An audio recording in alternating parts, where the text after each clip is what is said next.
I think you are a lot better off figuring out the companies that you really want to work for, applying to a smaller number of them, but really doing your all. I could care less if you use AI on our take-home exercise because I want our developers, I want everyone in our company to be using AI as much as possible. It makes us more efficient. I think a lot of companies are going to lean into that over time. Having additional things in life is not going to increase my happiness. Olá, meus queridos e minhas queridas.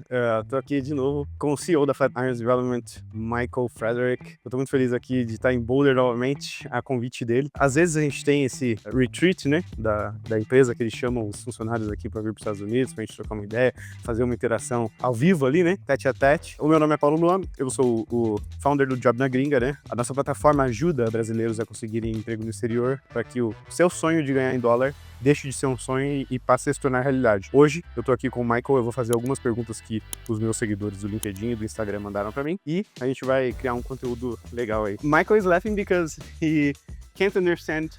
I don't speak Portuguese, but hello. I'm saying. Happy to talk. Would you like to present yourself to my to my followers? Mike Frederick, I'm the CEO of Flatirons. Flatirons is, we're a relatively small software consultancy based in Boulder, Colorado, and a lot of the team is also in Colombia and Brazil. So I will start with the first question.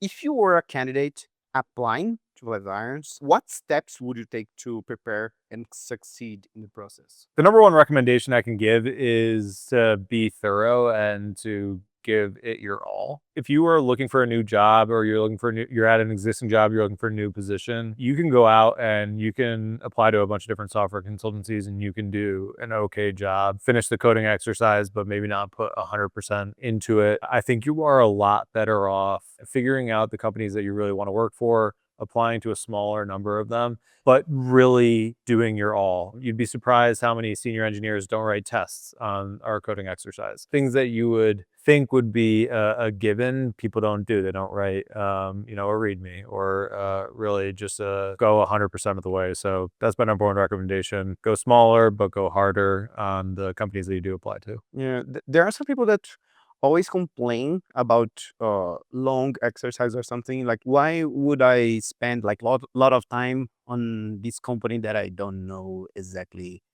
what they are gonna do with their exercise or something? So what would you recommend, like, to search about the company in order to not apply for a company that you don't receive the feedback or something like that? Yeah, I mean, it's a valid concern. I would say apply to the companies that you actually want to work for. If you don't want to do the exercises, maybe consider whether or not you really want to be applying for new positions. Something that you need to consider in that process is that a lot of the best companies that hire the best talent will put you through heavy interview processes. So if you weed out, I only want to work for companies that have low overhead in their interview processes, you might be weeding out a lot of the best tech companies. You're not going to Google and doing an easy process. You're not going to Amazon doing an easy process, Netflix, whatever it is. A lot of the companies that hire the best talent, they have thorough processes. So consider that. What about the process at Irons? It's not like Google, right? No, it's not. I mean, you have a screening call with us. You can ask us any questions. It's 15 to 30 minutes. We'll tell you a little bit about the company. We'll ask you some questions about your background. The second phase is it is a take-home exercise. From there, it's basically like meet me, meet one of your managers, and from there you get an offer. What is the impact of AI in the interviewing process? So, an interesting question. Yeah, because the candidate will have like a take-home exercise or something to build by their own. So does a candidate can use AI? What do you recommend to use or not to use, or is it beneficial? I mean, I would, if the company that you're applying to doesn't want you to use AI on the take-home exercise, well, personally, I probably wouldn't want to work for that company because they're not embracing AI. I could care less if you use AI on our take-home exercise because I want our developers, I want everyone in our company to be using AI as much as possible. It makes us more efficient. I think a lot of companies are going to lean into that over time.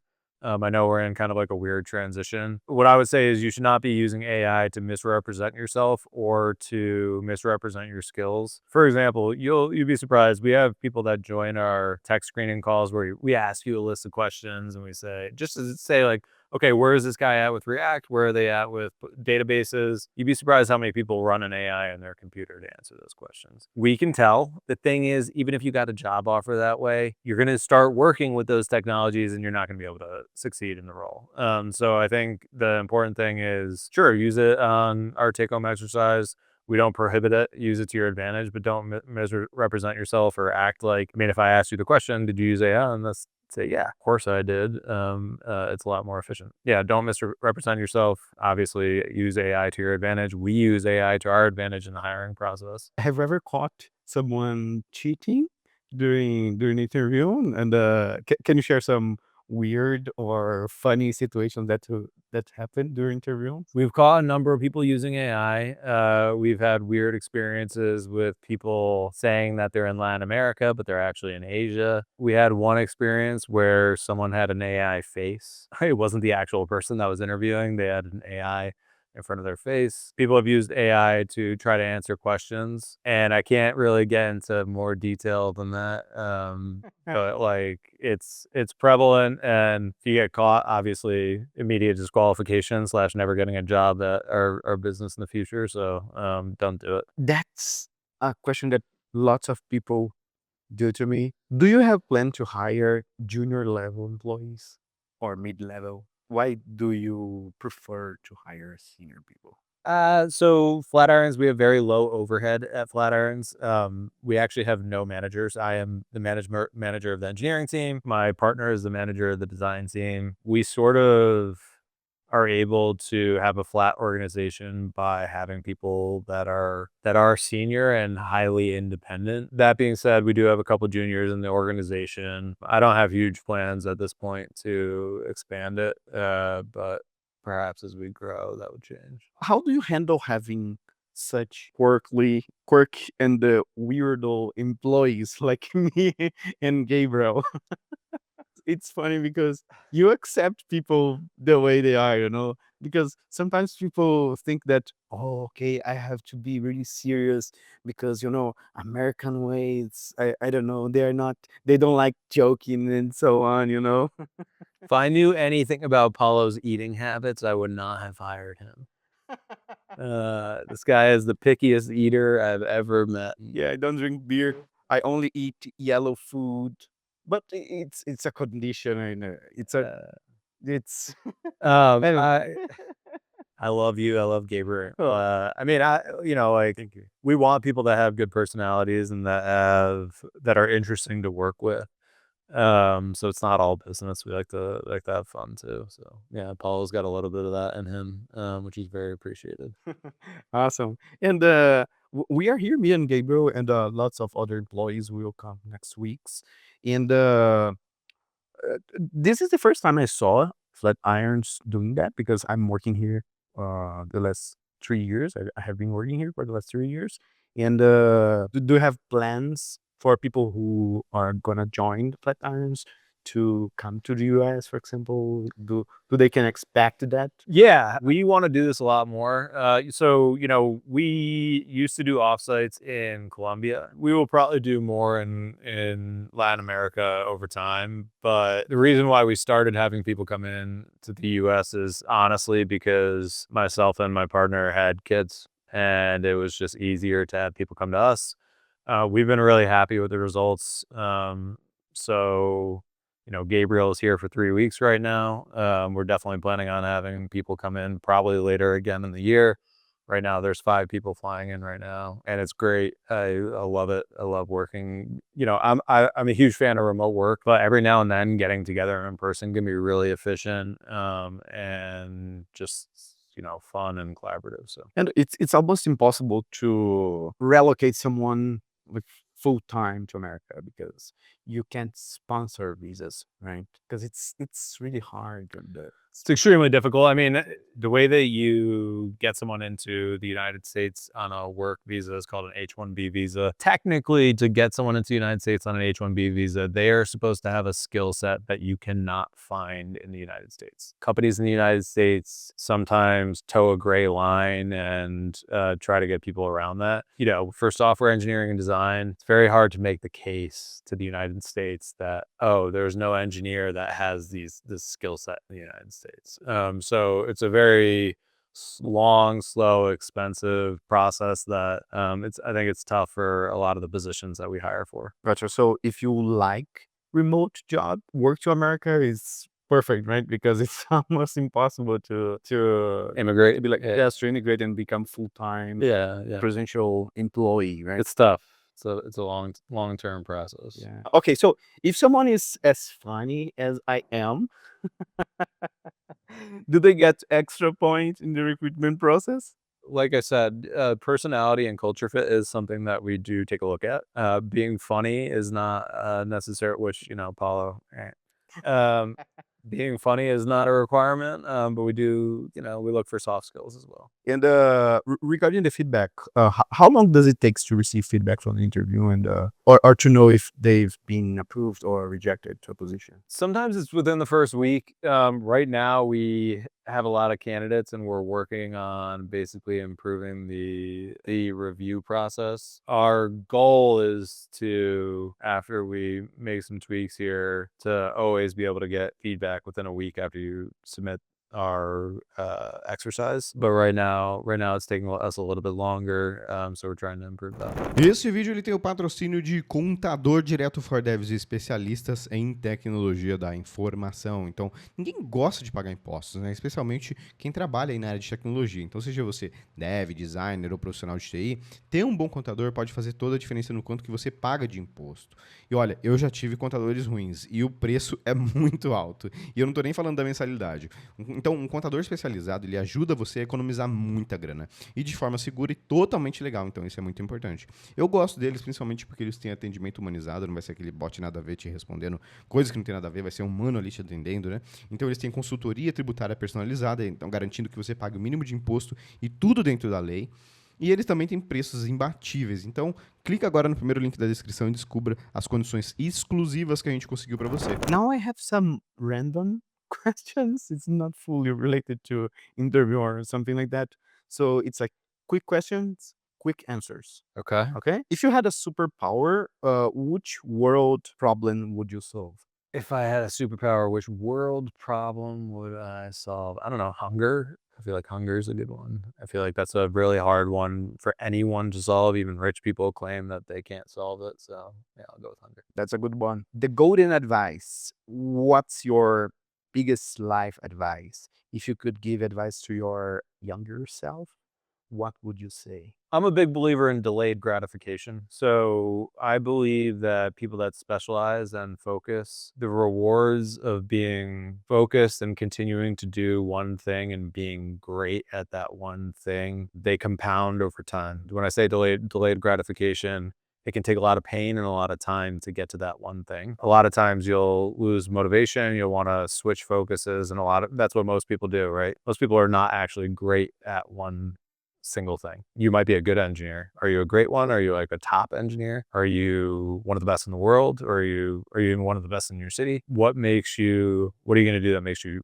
great? Focus, strategically being focused on a small number of things, even just one thing for a long period of time. There are a lot of rewards that come with doing that. It's like going to the gym, right? It is. Yeah, exactly. Being fitness. Yeah. The world needs. You want me to finish that sentence? Yeah. The world needs a little less social media. Let's be real. Honestly, like I feel like a little less screen time, but mostly a little less social media would be healthy for everyone. What do you want in 2025? What is your focus for this year? I mean, could be personal or in the Flat Irons context. I mean, on a personal level, I love my children and I want to spend time with them, my family in general. I have a great wife and 2 beautiful kids, and I think at the end of the day, the time that I spend with them is the most valuable. And in Flatirons, I am trying to just take the business to the next level. Every stage of growth when you run a business requires new focuses and solving new problems. And right now we're paying a lot of attention to our processes and trying to streamline our processes and improve them. Everyone knows what they're supposed to do at every single given time in our business. So yeah, that's our major focus right now. Awesome. That's what me and Gabriel are doing here, right? Yeah. Okay, a dream you still want to achieve. I'd probably like to, at some point in the future, sell a business, one or more businesses. That could be flat irons, could be something else. Started a number of business, but haven't had an acquisition yet. So I think having an acquisition is still one thing that I would like to accomplish. Jobnagringa? Have you ever sold any company? I had an offer to sell a business for someone to buy a business of mine, 5 times? and I've had a couple offers, but I haven't had an offer that I've said yes to or that I've wanted to. Yeah. Gotcha. Is there something you still wanna buy or do? Buy. I'm buying a boat, an airplane. No, honestly, no. There is nothing I want to buy. And I'm not joking. I am very much of the mentality that having additional things in life is not going to increase my happiness. I have a house, I have a car, I have a beautiful dog, I have a beautiful family. I don't want anything else. A habit that helps you maintain balance in life. Exercise and eating healthy. I mean, like, that's everything. No matter how happy you are in life, if you are not exercising, you can be happier by just exercising. And you are always eating carrots and some strange foods. Like every 30 minutes he's eating something. But today you are not eating. Something you've always wanted to say, but no one ever asked. I think I've said everything I want to say. I don't know that there's anything in my You don't have any filter. um And the last one, an attitude that changed your life. I have, various shortcomings, but right now I am in a phase of life where I'm very much like I'm leaning into who I am, accepting that and not trying to be something else and not trying to do things that are not interesting to me or hang out with people that are not interesting to me. I'm really trying to lean into my nature. I think when you do that, it allows you to operate at a little bit of a higher level because you're just a little bit more focused in life. That's awesome. I'm feeling special because you're hanging out with me. Except Paula. Oh, shit. Okay, thank you, Mike. So we have a couple of positions that we have open now. I will leave a link, I don't know, somewhere here. So we are hiring senior Rails, Node.js, and Python engineer, Node.js and React Native engineers, UX UI product designer, Ruby on Rails and Node.js engineer, .NET and Ruby engineer, DevOps. Deu errado porque o meu celular parou de gravar, mas enfim. Thank you, Mike, so much for the interview. Thank you, Paula. I'm showing the place we are recording here. That's it, guys. Thanks for watching and apply for our job openings. And see you.